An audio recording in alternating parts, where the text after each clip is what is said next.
Hello, good people. You remember the last time I came to tell you something concerning TB Joshua and his sexual allegations. You know, last week I talked to the Eritrean victimized parent who his daughter was sexually harassed, or something called his daughter was raped by TB Joshua. And people argue here and argue there, saying, "Oh, I know this man as a good man. I knew this guy as a good man."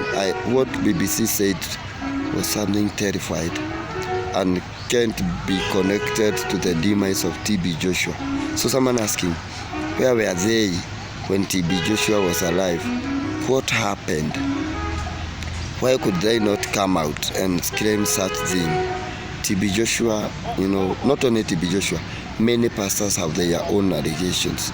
If you find yourself in those churches of the many congregants, these pastors, they pay heavy price to maintain that number. Don't forget, they don't pay heavy price to maintain to God in heaven. They have what they know. Some use extraterrestrial powers. Some are members of diabolism at night. Some brainwash you from what known as, oh, it is that. No, I can't believe that. Not only you, not only the TB Joshua. There are many. It's only that BBC taught people something that happens behind the closed curtains in some churches. If you remember another pastor, Bushiri, a South African pastor who is Malawian. You know, some days back, I don't know what he planted in front of the church to appear like angels in the churches.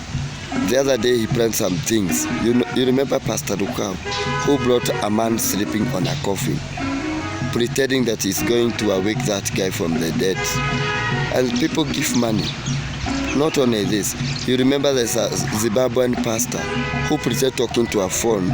He pretended he's talking to God in a phone call. What could you say about this? They are the same characters that flow in the same sheep. What you don't know, these people, they are criminals. They are spiritual criminals. They do what they know. What they do, they are behind money and nothing more. My fellow people, I try to bring you to wake up in your mind. How can a pastor pretend he's talking to a phone, saying, "I'm talking to God"? Oh God, why is heaven? Do you sleep well? This must be idiot. You remember, these are the people. Latest pastor, another pastor from American pastor came here. He uses his hand to point people, and people goes down. You know, what kind of power is using to bring these people down?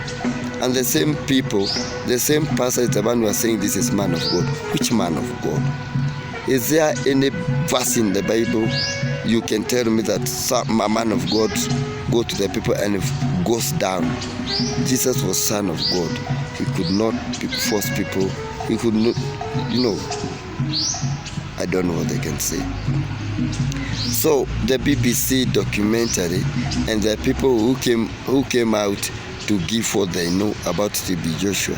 Some attack them, some blame them, some even come with the words of cursing them. I don't know.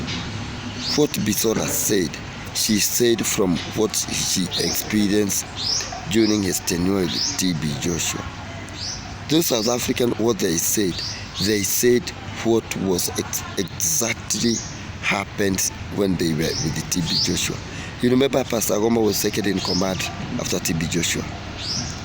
And he said Pastor TB Joshua was nothing but Satan. Then you say, oh, how? This man of God, how can you blame a man of God in that and that? Some are rapists. Not only the TB Joshua. Can I repeat again? Not only the TB Joshua. Even the other side, the other churches like Catholic. You remember sanatorium in Canada. You remember the sanatorium in USA. You remember? You remember the Church of Catholic in India, what Mother Teresa did. So what am I saying this time now? I'm talking of the spirit that exists, the evil spirit that exists in the churches, that people don't want to recognize it as evil. They're still there, they exist there, and claiming that this is work of God. There are some people who attend the churches hoping and believing that what you see here is work of God. So what is that happening behind the closed curtains? Only God can tell you. If those curtains, if they are opened, you will collapse. Because some churches, some things are buried in those churches to maintain those numbers. Some ritual things have been practiced in that churches you worship, and still calling yourself, I'm a member of this church. Maybe you love your pastor because every Sunday he said you'll be blessed. So you'll be blessed from what? He's earning from you. God bless you. If you have learned something, release a comment down and I'll be back to say something. God bless you, and God bless you again. Thank you so much.